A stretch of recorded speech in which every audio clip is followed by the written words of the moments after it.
First comes the thought,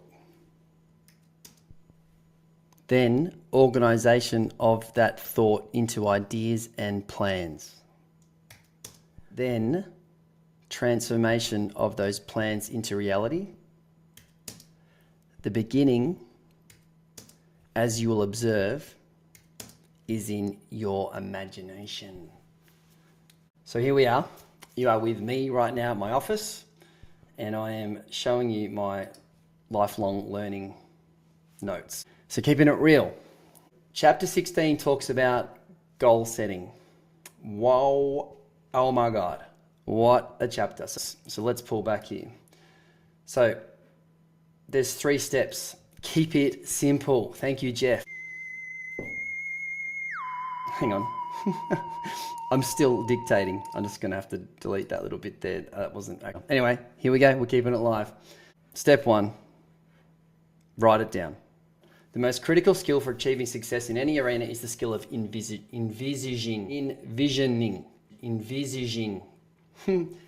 Saying it correctly. Envisioning simply means having the ability to create a vivid picture of something that hasn't actually happened yet, and to make that picture so vivid that it feels real, visceral. You can feel it.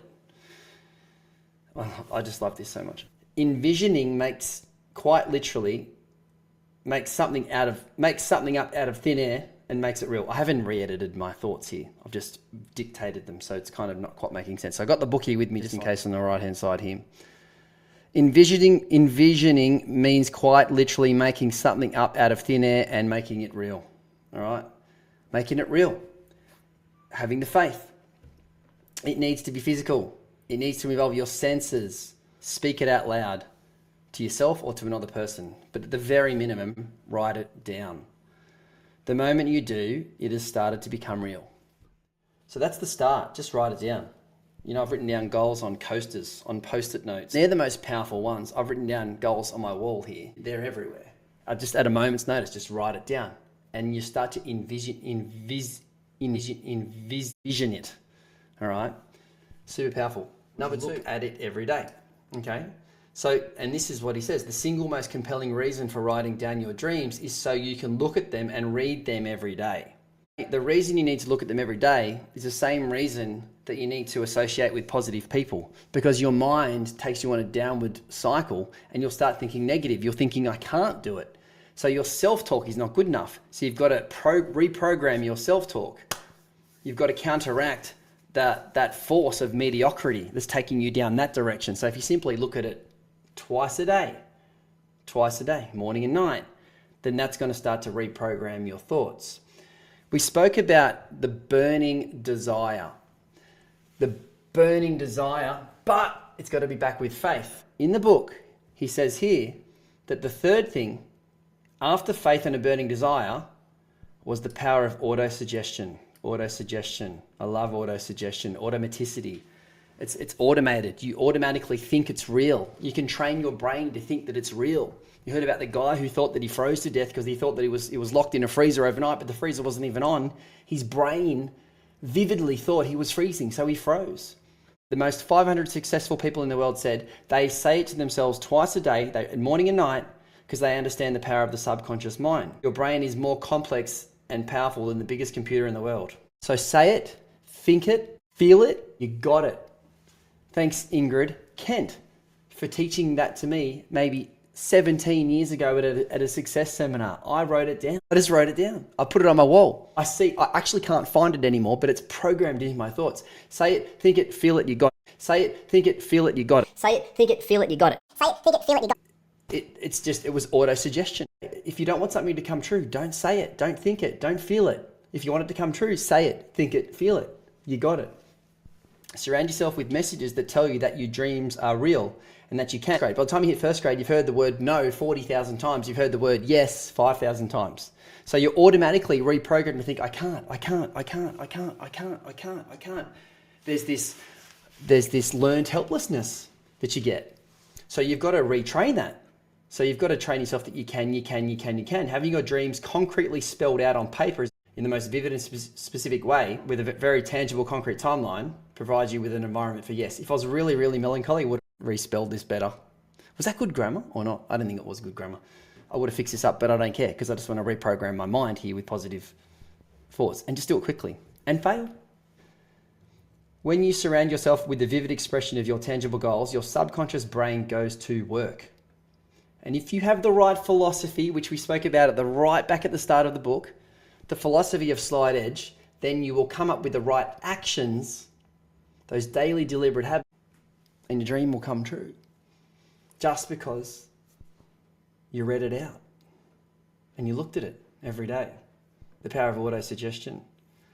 So I just didn't know whether I should show you this or not, but I don't think I can here. I know I can drag it over. I've got my affirmations here. They're on YouTube. You know, it goes for 3 minutes, 53 seconds. It's a little bit sped up. I can speed it up myself.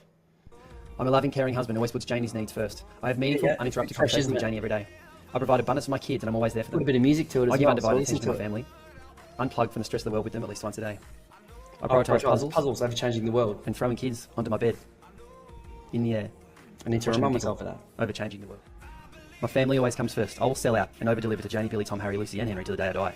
I spread joy and inspiration wherever I go. I'm mechanical with my healthy habits and I action them now. A relentless, resilient, self-discipline machine. Tell me I can't do something and I'll prove you wrong. I bounce forward from disappointment within minutes. I fall regularly but never fail. Persistence always beats resistance and I never quit. I lead by example. I always go first and I'm continually growing, stretching and learning. I'm an avid reader and immediately apply what I learn. There is no PV in TV. When I go to bed, I reflect on my successful day, then I put my phone away. I prioritize my morning schedule and only do productive activities that contribute to my life goals. I make considered decisions. I hope you're seeing that there. I'm feeling that. Say it, think it, feel it. You got it. Do it every day.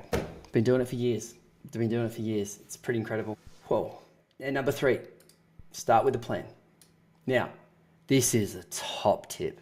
The point is not to come up with the brilliant plan that is guaranteed to take you all the way to the finish line. The point is to simply come up with a plan that will get you out of the starting gates with a date. So you need a date, but you need to get a plan that's going to get you out of the starting gate and then double your rate of failure. And keep failing and keep failing, but keep failing forward. You've got to provide the penny. The penny is the key. You must provide. As soon as you've got a penny, you can then start compounding. But if you don't have anything to compound, then what can you do? So you've got to get something of value, some self-worth, some strong conviction about what you want. Right? Get some core values, some drive, and then just start with a plan. And that penny, when you double it, and then you double it, then you double it, then you double it, then you double it, that's the secret. Get too melancholy about the plan, all right? Don't get too melon. Do the thing and you shall have the power. We've already spoken a lot about that. The simple truth is you just have to start with a plan. My plan, I'll write down every single person I know. And then I just add value to them. And then that takes me to places. John Maxwell told me, he said, I'm a person of value who values people. And then I add value to them. That's the plan. If you start with a plan and you practice those simple daily disciplines, then one plan leads to the next plan, which leads to the next plan, which leads to the next plan. Write it down, give it a deadline, look at it every day, keep it in your face, soak it up in your subconscious mind, start with the plan, make the plan simple. The point of the plan is not that it will get you there, but it will get you started. What is an area in goal setting that you need to get better at? Is it simply writing it down, reading it, or looking at it, soaking your subconscious mind in it? Or is it getting into action with some kind of a plan? Now, you know the beautiful part about what we do, there's already a plan there. You just got to trust before you understand and get into action. You got to have a bit of faith.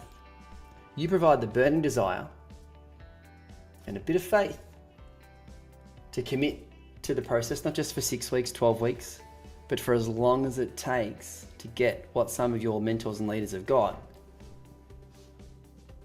Then this is not the best thing ever? You just got to provide the faith and then back it up with auto-suggestion so that you say it, think it, feel it, and then you get it. And surround yourself only with people that feed you, that believe into you, that value add to you. And that's all I need. That's my secret weapon. And you know who my best encourager is? It's always me. I always encourage myself the best. I am selfish when it comes to my lifelong learning. I've just turned off my messages. I'm just seeing them here right now. I don't want to see them because right now I'm dedicated to my lifelong learning because I'm dedicated to that penny that compound effect that comes. I've read this book before many times, but I haven't got to where I need to be. But it's okay. I haven't failed enough. I just got to keep failing. The question that I want you to put out there at the Lifelong Learner Walk is, what is one area that you can get better at in terms of goal setting? Hope you have a great weekend, and we'll see you next weekend. This is my green room.